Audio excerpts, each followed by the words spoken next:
So George is inspired by the story of queer French author George Sand. How did you discover her and what made you want to write the play?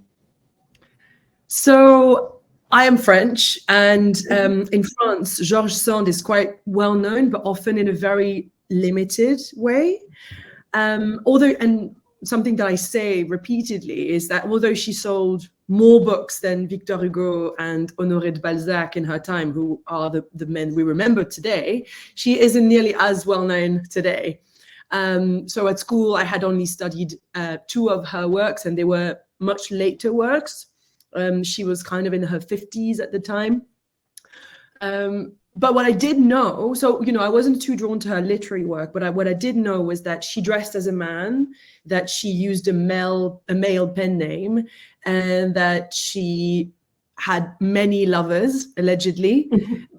So I had this kind of, this sense that she was a free woman, or who expressed her gender in whatever way she wanted. And she was still really, really successful.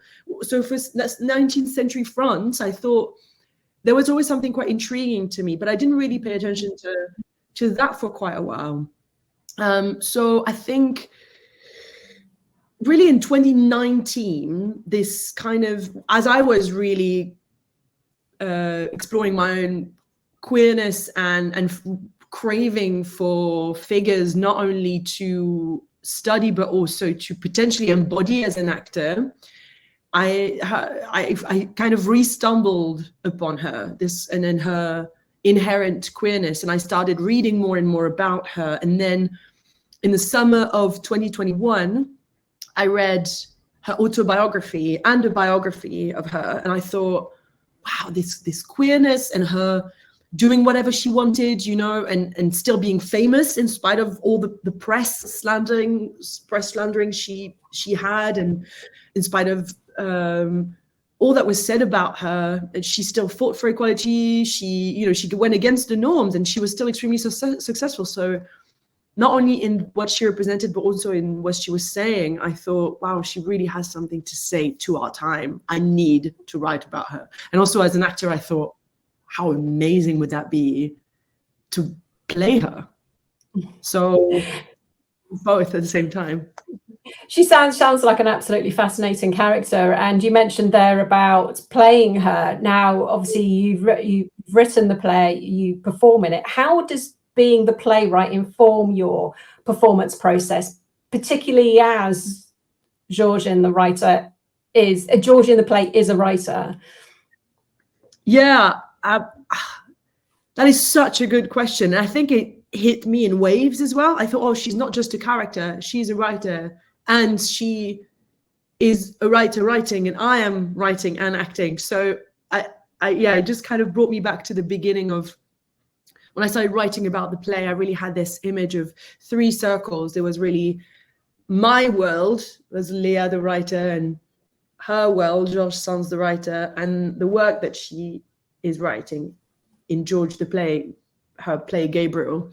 And so I always saw these 3 circles, but when it came to writing and acting in it, so much of the writing, so much of the process of the writing of George is included in the play itself. So there were a lot of moments of bouncing off ideas with people, with loved ones who are in the industry, with loved ones who aren't in the industry.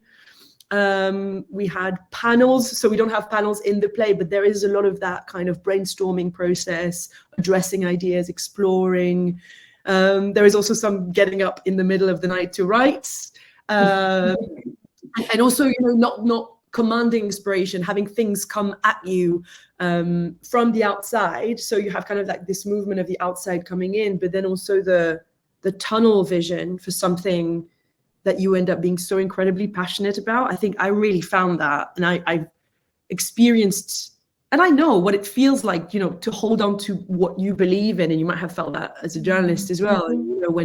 When you can't let any space around it because you just can't, because it's too important, and so you hold it very close to your chest, to you, and there is no hanging too tight because it's your purpose, and you want to you feel like you have to do this thing, but you also want to shine the light for others. You want to pave the way for others to see the light, and you know it's right, and you have to know it is right for yourself, because the world will tell you otherwise often. And so I as a writer, I totally empathize with that, and with her sense of longing for that to resonate.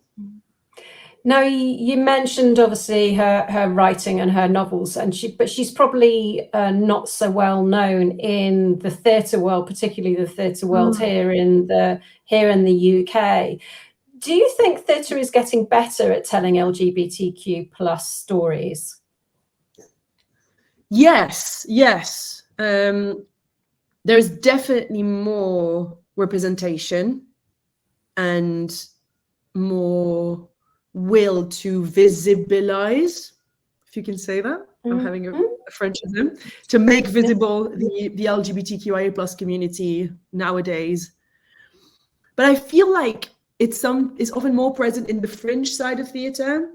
That might just be my perspective, but more queer fringe spaces. Of course, you have queer stories in bigger institutions, but it is quite rare on the West End, for example. And I think it is just time for these stories to be incorporated in the mainstream narrative, because they are the mainstream. I think that could be done more, because LGBTQ plus stories have always been there. They have just been kept in the dark, and they are not really sprouting to light with the stories that are shown about them on stage. We're all here, and we have always been and will always be, and there's a lack of automatic representation of these narratives because we choose to follow a certain canon that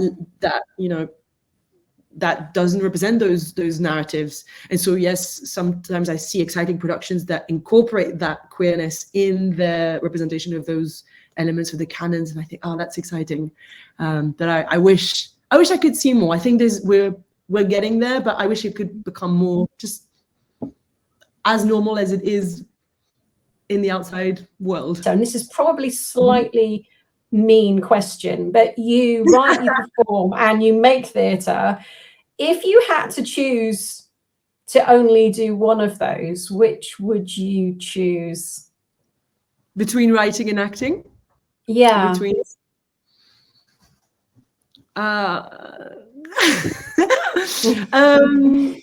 well, the thing is, my first love is acting, but and you know, as I said earlier, a lot of what prompted me to write this play was, how exciting would it be to perform her? But also, to me, performing and making theatre are one thing, and when you make as you go, you make as you perform, as you throw into it. And so, although I wrote this, I wrote this play from acting, and there were so many acting techniques that went into writing it, from devising, improvisation. Yeah, I can't tell, right? I know that I wrote this play because there was this idea and these characters and this character and these characters, yes, I was excited about. So I think I would have to find something ignited through the acting, maybe, to write. But then, since opening up that door, I have had some amazing offers coming in for writing that I hadn't thought about, where I'm just a writer. So I don't know yet. Maybe I haven't been enough of just a writer. Maybe this is too tied in here, so I can't. Maybe I don't know. That doesn't answer. But that's interesting. But no, but that's interesting that the process has opened up the door to do more of it. You know, getting involved in writing has opened the door to doing more writing. You know, I think. Sorry, tell me. No, go on. No, I also think that I really approached writing as an actor, you know, and the questions I asked were very similar in terms of character development to the questions I would go through as an actor. So they can inform each other so much. Final question. I'm going to put you in the audience now. I'm going to take you off the stage, put you in the audience. What is your favourite time? What are you watching? What would be your favourite type of theatre to watch? It's a bit like music. There are so many things I like.